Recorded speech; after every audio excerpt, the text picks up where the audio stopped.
नमस्कार आप सभी को। स्वागत है आपका साईं बाबा के श्री साईं सचरित्र प्रथम सोपान के 11वें अध्याय, जिसका नाम है बाबा की सर्वव्यापकता। श्री रामचंद्र आत्माराम उर्फ बाबा साहेब तरखंड बांद्रा के निवासी थे। उनका पुत्र एवं और पत्नी साईं के परम भक्त थे। यद्यपि श्री तरखंड प्रार्थना समाजी थे, तथापि शनैः शनैः पत्नी व पुत्र की आशा देख कर और श्री साईं की कीर्ति सुनकर वे साईं चरणों के प्रति झुकाव का अनुभव करने लगे थे। एक बार ग्रीष्मावकाश में श्रीमती तरखंड ने तय किया कि यह समय वह पुत्र सहित शिरडी में साईं चरणों की सेवा में व्यतीत करेंगी। पुत्र ने सुना तो वह अति प्रसन्न हुआ, किंतु इस आशंका को स्वयं माता के साथ जाने को तैयार न हुआ कि उसके पीछे साईं बाबा का पूजन घर में विधान पूर्वक नहीं हो सकेगा, क्योंकि उसके पिता श्री तरखंड प्रार्थना समाजी हैं। अतः संभवतः वे साईं पूजन का उचित ध्यान नहीं रख पाएंगे। पुत्र की इस आशंका को पिता ने आश्वासन देकर दूर किया। स्वयं नित्य विधान पूर्वक साईं पूजन का उत्तरदायित्व उनकी अनुपस्थिति में वहन करने की सहमति व आश्वासन देकर श्री तरखंड ने अपनी पत्नी व पुत्र को एक शुक्रवार की रात्रि को शिरडी के लिए विदा कर दिया। श्री तरखंड ने यद्यपि कभी इस प्रकार पहले पूजा नहीं की थी, तथापि पुत्र के बताए तरीके के अनुसार उन्होंने ईमानदारी और मनोयोग से नित्य बाबा का पूजन व नैवेद्य आदि समर्पित कर प्रसाद बांटना आरंभ कर दिया। उन्हें इस प्रक्रिया में अत्यंत सुखद अनुभूति होने लगी। 2-3 दिन यह क्रम सुचारू रूप से चला।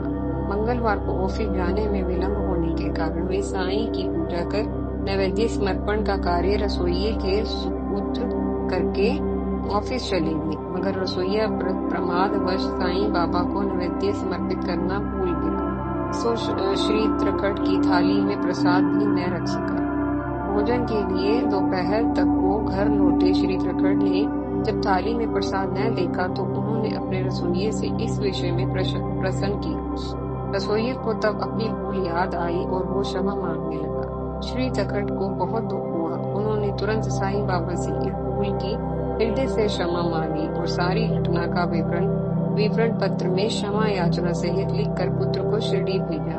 उन्होंने पत्र में यह भी लिखा कि इस पत्र को साईं के चरणों में रखकर मेरी इस भूल की मेरी ओर से क्षमा मांग ली जाए। मंगलवार की दोपहर को उसी समय शिरडी में जब आरती होने वाली थी, साईं ने हंसते हुए श्रीमती तरखंड से कहा, माँ, मैं कुछ खाने की इच्छा से तुम्हारे घर गया था।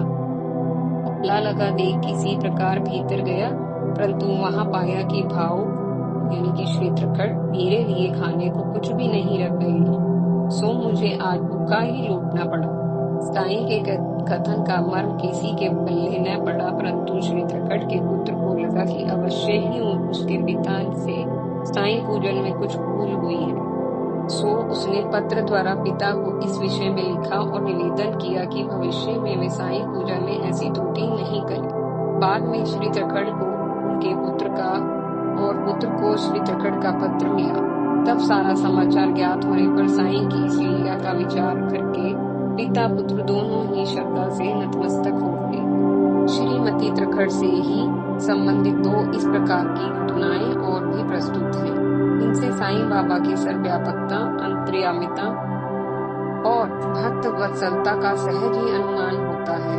इस आधार पर श्री साईं को साधारण संत मात्र मानना भारी भूल होगी। श्रीमती तरखंड उन दिनों में शिरडी आई हुई थी। दोपहर का खाना तैयार कर वे थालियां परोसने ही जा रही थी कि एक कुत्ता वहां आकर भौंकने लगा। मालूम होता था कि कुत्ता भूखा है और कुछ खाने को मांग रहा है। श्रीमती तरखंड ने रोटी का एक टुकड़ा उस कुत्ते के आगे डाल दिया, जिसे कुत्ते ने बड़े चाव से खाया।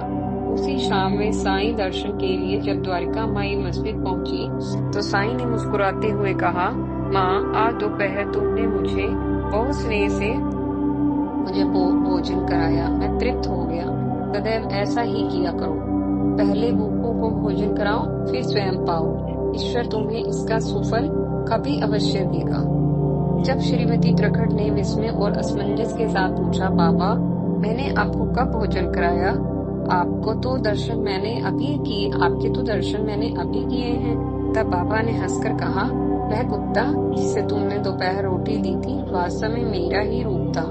इसी प्रकार कुत्ते, बिल्ली, गाय आदि प्राणी मेरे ही रूप हैं। इन सब में जो मेरे दर्शन करता है वह मुझे अति प्रिय है। अतः भेद बुद्धि का त्याग करके तुम इसी प्रकार सब प्राणियों में मेरी सेवा किया करो। श्रीमती त्रकड़ सुनकर गदगद हो गई। बांद्रा के ही निवासी रघुवीर भास्कर पुरंदरे भी श्री साईं बाबा के परम भक्तों में से थे। एक बार श्रीमती त्रकड़ को विदित हुआ कि पुरंदरे साईं बाबा के पास शिरडी जा रहे हैं। अतः उन्होंने श्रीमती पुरंदरे को 2 बैंगन देकर कहा कि वे शिरडी जाकर एक बैंगन का भरित और दूसरे का काचरिया, एक विशेष प्रकार का व्यंजन बनाकर बाबा को दे दी। श्रीमती पुरंदरे एक बैंगन का भरित यानी कि भरता बनाकर बाबा के पास ले गई। काचरिया बनाने का उन्हें अवसर नहीं मिला। जब वो मस्जिद पहुंची तब बाबा भोजन करने बैठे ही थे। श्रीमती पुरंदरे ने भरित बाबा को भेंट किया और बताया कि वह श्रीमती त्रकड़ ने भिजवाया है। बाबा ने उसे बहुत प्रेम से खाया। अधिक स्वादिष्ट लगने के कारण थोड़ा थोड़ा वहां उपस्थित सभी लोगों को खिलाया। फिर श्रीमती पुरंदरे ने पूछा, काचरिया कहाँ है? बाबा की इस सर्वज्ञता पर श्रीमती पुरंदरे चकित रह गई, साथ ही लज्जित भी हुई। तब क्षमा मांगते हुए वे दूसरे बैंगन का काचरिया बनाकर लाई। बाबा अंतर्यामी तो थे ही, जो भक्त प्रेम से उनके लिए जो भी और जितना भी समर्पित करता था, साईं उसे बहुत चाव से स्वीकार करते थे और तृप्त हो जाते थे। श्रीमती त्रकड़ बाबा पर असीम श्रद्धा करती थी। प्रेम भाव से उनके लिए प्राय कुछ न कुछ पूज्य सामग्री भेजा करती थी। साईं भी उन्हें माँ कहा करते थे। उन्हीं से जुड़ी इस प्रकार की एक और घटना है। यह घटना दिसंबर 1915 की है। बांद्रा के ही गोविंद बालाराम मानकर शिरडी जाकर अपने पिता की अंत्येष्टि करना चाहते थे। जाने से पूर्व श्रीमती त्रकड़ से भी मिलने गए। हमेशा की तरह श्रीमती त्रकड़ की इच्छा हुई कि साईं बाबा के लिए खाने को कुछ भेजे। समय कम था, कुछ बना पाने की सुविधा नहीं थी। अतः श्रीमती त्रकड़ ने साईं को भेजने लायक खाद्य पदार्थ की खोज में सारा घर छान मारा, सिवाय एक पेड़े के उन्हें और कुछ न मिला। यह देखकर वे अत्यंत दुखी हुई, परंतु प्रेम के वशीभूत होकर आखिर उन्होंने वह एक पेड़ा गोविंद बालाराम को सौंप दिया और कहा कि खेत प्रदर्शन के साथ मेरी ओर से यह पेड़ा बाबा को भेंट कर दीजिएगा। ऐसा प्रेम देखकर बालाराम की आंखें भर आई। संयोग की बात है, अपने पिता की अंत्येष्टि आदि के कार्यों में गोविंद बालाराम श्रीमती त्रकड़ द्वारा दिए गए पेड़े को शिरडी में जहाँ रुके हुए थे वहीं रखा भूल गए और साईं दर्शन के लिए मस्जिद जा पहुंचे। साईं ने पूछा, तुम मेरे लिए क्या लाए हो बालाराम? बालाराम को साईं के प्रश्नों का मर्म समझ नहीं आया। वे बोले, मैं तो कुछ भी साथ न ला सका देवा। तब बाबा ने स्पष्ट रूप से पूछा, क्या तुम्हें चलते समय मुझे देने के लिए माँ यानी कि श्रीमती त्रकड़ ने कोई मिठाई नहीं दी थी? यह सुनते ही गोविंद बालाराम को श्रीमती त्रकड़ द्वारा साईं के लिए भिजवाया गया पेड़ा याद आ गया। बहुत शर्मिंदा हुआ। अपनी इस भूल के प्रायश्चित के लिए वे तुरंत भाग कर गए और श्रीमती त्रकड़ वाला दिया पेड़ा साईं को देकर अपनी लापरवाही की क्षमा मांगने लगे। साईं ने मुस्कुराकर क्षमा किया। फिर साईं ने बड़े चाव से वह पेड़ा खाया और कहा, प्रेम और भक्ति भाव से मुझे जो समर्पित किया जाए उसे मैं अवश्य ही ग्रहण करता हूँ। उपरोक्त घटनाओं से सिद्ध होता है कि बाबा सर्वव्यापक थे, एक रूप आकार में सीमित नहीं थे, अंतर्यामी और काल दृष्टिता थे, मन की गति से यात्रा करने में सक्षम थे और सर्वत्र उनकी अबाध गति थी। भक्तों पर परम अनुग्रह करने वाले, प्रेम और करुणा से वश में आने वाले, भाव के भूखे और तत्वदर्शी थे। एको अहम बहुश्यामी सूत्र के अनुसार एक ही परमात्मा बहुत रूपों में बसता है। सृष्टि में जो कुछ भी है सब परमात्मा ही है और जो कुछ नहीं भी है वह भी परमात्मा ही है। ऐसी पुराणों और उपनिषदों की घोषणा है। यही प्रभु की विश्व रूपता है। जो निराकार या अरूप होता है वही सर्वाकार या स्वरूप होता है, क्योंकि वह किसी निश्चित रूप आकार में बंधा हुआ न होने से व्यापक और विभू होता है। एक ही समय में सब कहीं उपस्थित हो रहता है। साईं भी आत्म साक्षात्कार करके स्वयं ब्रह्म हो गए थे, अपने आप को जान चुके थे। अहम ब्रह्मास्मि, मैं ही ब्रह्म हूँ, यह उपनिषदीय सूत्र इस सत्य का उद्घोषक है। अतः वे और उनकी शक्तियां असीम हो चुके थे। देह को तो मात्र आयु और शेष फल भोगों को पूर्ण करने के लिए उन्होंने धारण किया हुआ था। वस्तुतः वे विदेह स्थिति में थे, जीवित में ही मुक्त हो चुके थे। साईं के जीवन की अन्य घटनाएं, लीलाएं भी इसी सत्य को उद्घाटित करती हैं।